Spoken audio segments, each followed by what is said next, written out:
Yang ngajak gua menikah aja kayaknya sekarang udah hampir 100 orang gitu.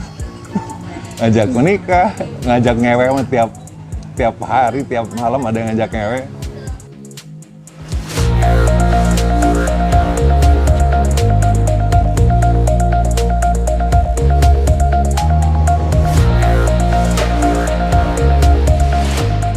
Sih ngasal ya, ambil dalam semua hal secapruknya aja lah kalau bahasa Sunda, sekeluarnya gitu. Soalnya otak gue juga nggak terlalu pandai untuk mengolah ide-ide kayak gitulah.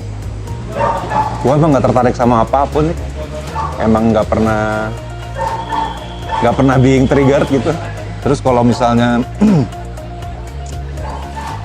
ada berita yang heboh, nanti gue baru taunya 2 bulan kemudian gitu.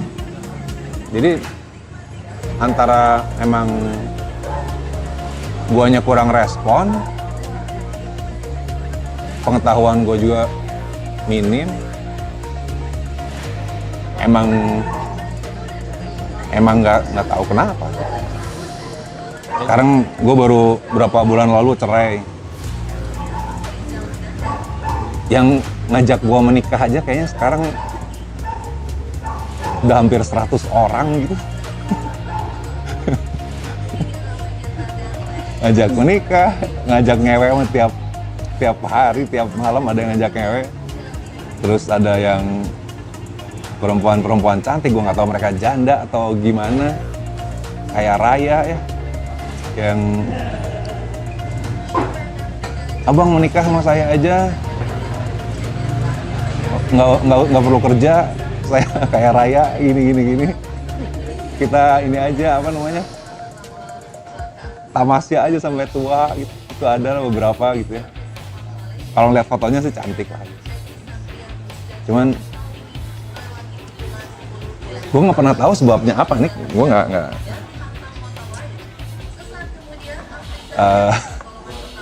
apa ya, nggak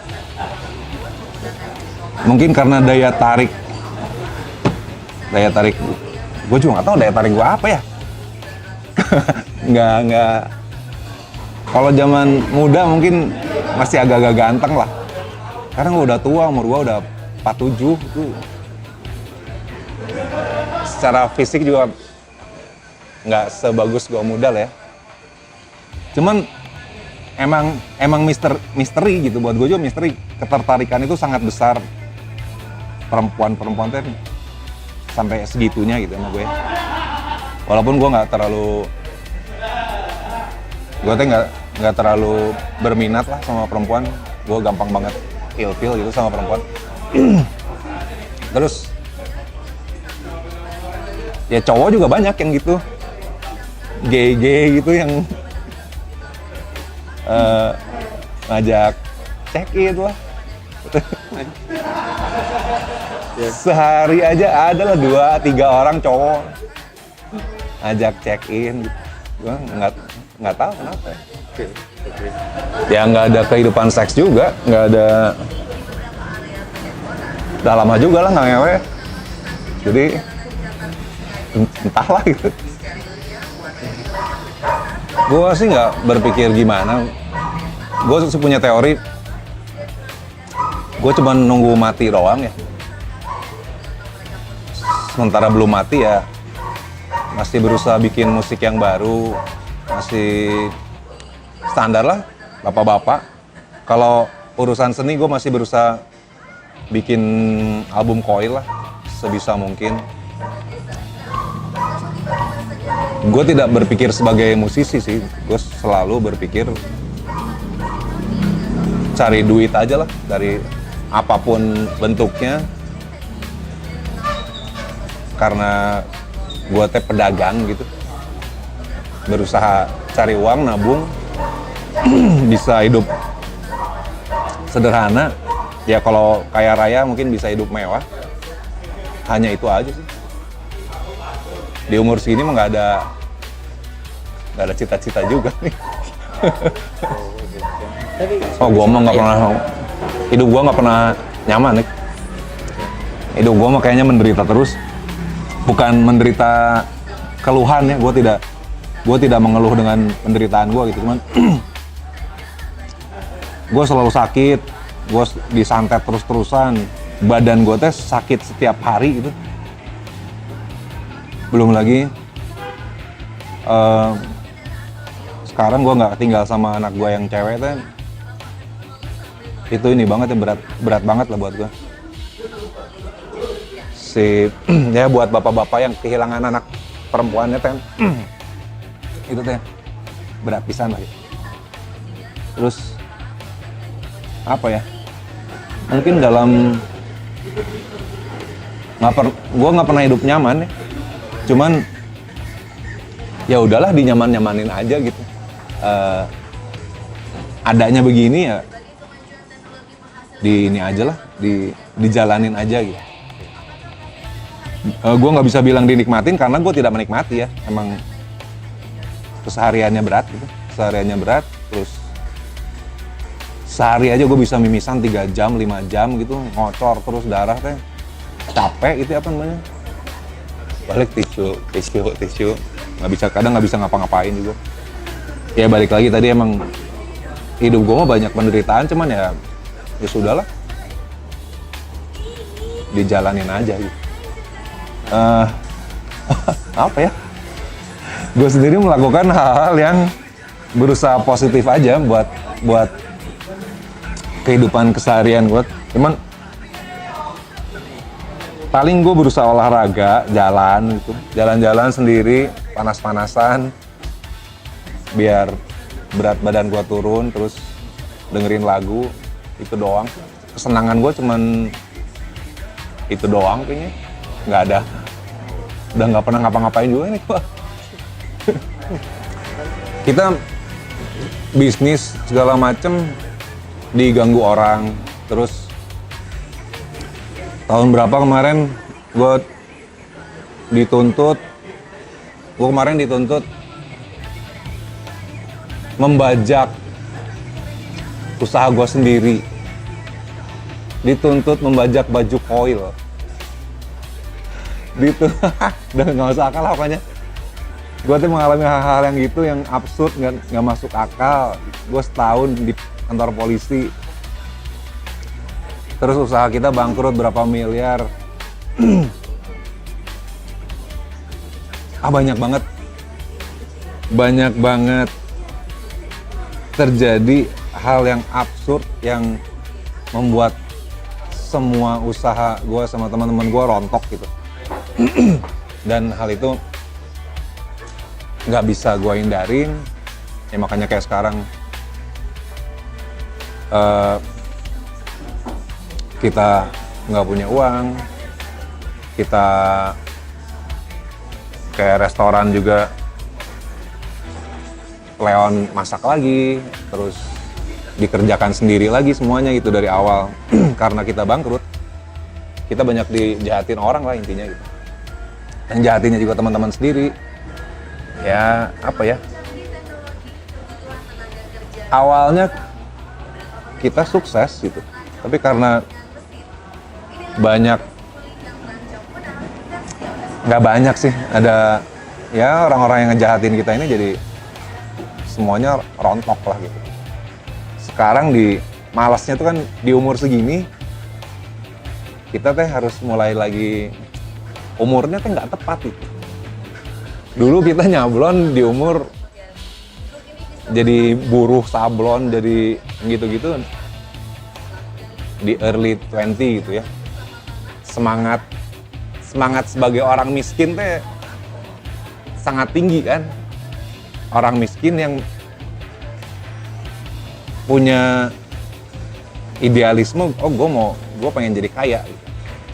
Nah terus sekarang di umur 40 sekian, udah mau 50, kita miskin lagi. Semangat itu teh udah nggak kayak 25 tahun lalu gitu. Sementara kalau zaman dulu kan ya sehari-hari makan Indomie beres gitu. Kalau sekarang kan per bulan bayar sekolahan anak aja udah berapa juta gitu, udah kondisinya sekarang begitu. Jadi kita bagusnya yang dilakukan kita sekarang adalah ya kita masih tetap dalam satu kesatuan band, kita masih bersama, terus dalam kondisi begini ya tetap saling kerja sama lah. Kayaknya ya yang mungkin yang membuat happy ya cuman itu aja. Kita juga nggak pernah tahu ininya apa, si alasannya apa ya. Cuman intinya mah dulu di sini banyakan lah, kita banyakan gitu. Terus ada 2 orang lah yang mungkin mereka idenya pengen menguasai semua bisnis ini atau gimana. Ya intinya serakahan lah ya. Mungkin karena sifat serakah jadi pengen semuanya. Mungkin karena itu ya. Soalnya kalau sisanya yang lain di sini kan semuanya mau miskin mau kaya selama barengan enggak lah. Toh kita dari zaman dulu juga kerjanya cuman ngerokok, nongkrong doang gitu. Gue sih akan terus selalu berkarya nih maksudnya. Kayak sekarang nih udah 10 tahun lebih rekamannya Coil teh terhambat sama hal-hal yang anjing absurd, nggak masuk akal gitu. Gue kehilangan file, kehilangan lagu teh udah puluhan lagu. Hilang lagunya pun udah nggak bisa gue ceritain kejadiannya gimana gitu. Gue tetap berusaha sampai hari ini gitu. Untuk si Coil bisa rilis album, gue tetap berusaha. Dan mungkin kali ini bisa lebih berhasil lah ya. So far nih rekaman hasilnya positif. Terus gue perkirakan April udah bisa rilis lagi. Ya intinya gue akan selalu bikin album baru Coil karena lagu barunya teh banyak banget. Coil teh banyak pisan materi.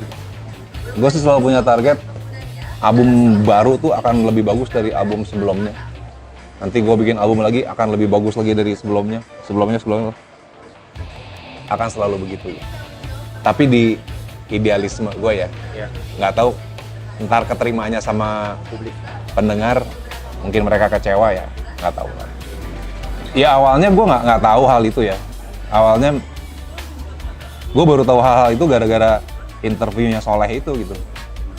Itu pun gue baru liatnya sebulan kemudian atau berapa lama kemudian bacain.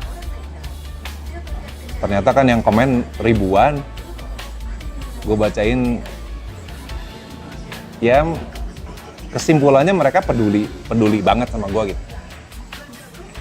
Gue kan nggak tahu orang teh ternyata ya mungkin fans atau orang-orang lain sama gue ternyata sangat peduli gitu. Gue nggak tahu itu kepedulian karena iseng atau kepedulian memang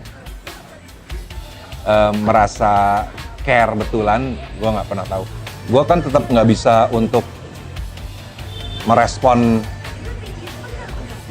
hal tersebut gitu. Secara pribadi tuh nggak bisa merespon. Secara politikal atau apapun lah namanya, gue juga nggak bisa respon soalnya keseharian gue aja udah rumit ya. Keseharian hidup gue teh rumit dan sakit gitu. Cuman gue kan bukan orang yang pengen ngasih lihat wah betapa menderitanya gue gitu. Betapa ini gue tiba-tiba nih luka di sini, tangan gue tiba-tiba robek di sini. Itu hampir tiap hari terjadi sama diri gue tuh. Jadi gini, gue tuh bisa gini di rumah ya, lagi ngerokok di komputer, terus tiba-tiba ini gue nih berdarah nih, ada sayatan,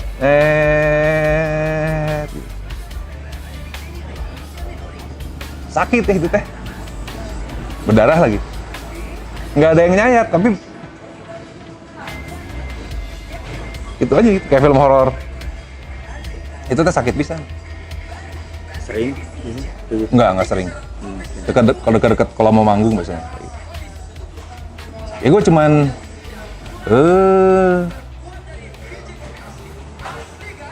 udah aja komputeran lagi.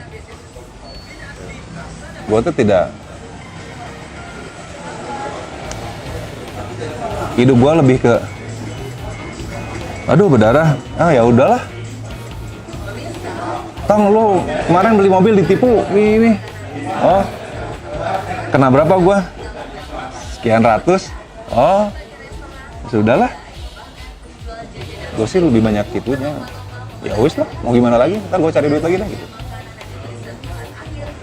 Orang kayak gue mah nggak mungkin bipolar, karena nggak ada sesuatu yang meluap untuk bikin emosi teh, nggak ada. Cuman kadang gue merasa sedih aja, karena kesedihan gue sih ya balik lagi karena rindu sama anak gue gitu. Karena gue tuh seneng sama anak-anak, jadi gue tuh selalu pengen di rumah tuh selalu ada anak gue gitu. Itu aja yang bikin sedih sih, yang lainnya sih nggak ada. Gue mah nggak pernah cemas, ada bom sebelah gue juga gue mah nggak cemas, itu bodo amat. Apa nggak, ini aja lah.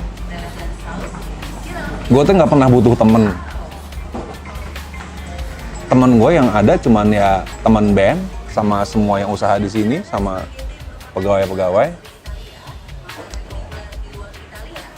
Keseharian gue ngabisin waktu depan komputer, iPad. Hanya kalau pas kayak kemarin tadi ini ngumpul gitu. Oh, nimbrung ngobrol, nimbrung mereka ngobrolin apa aja gitu. Hampir nggak ada orang yang datang ke hidup gue sebagai teman, hampir nggak ada lah.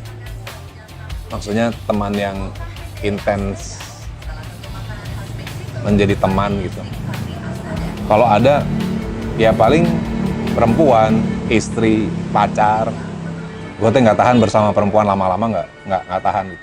Gue tuh selalu sendiri, kemana-mana sendiri, dan ya semuanya selalu, gue tuh senang sendiri, cuman hanya pengen being around anak-anak gue gitu. Selebihnya sih gue tuh nggak punya kebutuhan apa-apa. Kita mah selalu bersama ya, jadi kita berusaha bersama, cari duit bersama gitu. Karena being together aja untuk sekian puluh tahun. Jadi emang teman gue ya cuman itu doang di sana. Cuman semua yang ada di sini tuh semua yang udah teruji dari saat senang dan saat paling susah, kita tetap bersama, bersatu. Tidak ngitung-ngitung duit, nggak banyak hitungan lah. Gua keluar duit sekian, gua berjasa, nggak ada gitu-gitunya. Kita kebersamaan aja lah yang penting so far. Gue banyak dimanfaatin orang, cuman ya nggak masalah juga lah kalau ternyata gue bermanfaat untuk orang tersebut. Ayo aja sih, nggak masalah juga nih. Gue sering dimanfaatin orang, sering ditipu orang, sering kayak gitu.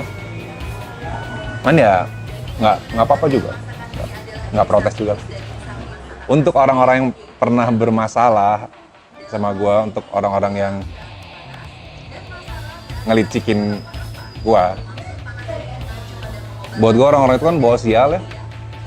Orang-orang membawa sial itu mah kalau bisa gue jangan bersama mereka dalam radius berapa kilo deh gitu. Dengan kalau lu datang gue cabut deh gitu. Soalnya gue tuh butuh selalu hoki gitu. Yang bikin gue survive sampai hari ini karena keberuntungan aja gitu. Jadi faktor-faktor yang orang-orang negatif ini sangat gue hindari. karena gue tuh sangat takut.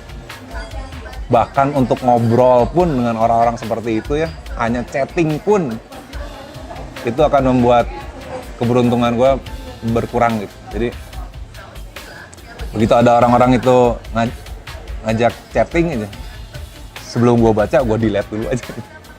Karena apa ya? Gue punya list orang-orang yang, aduh ini orang-orang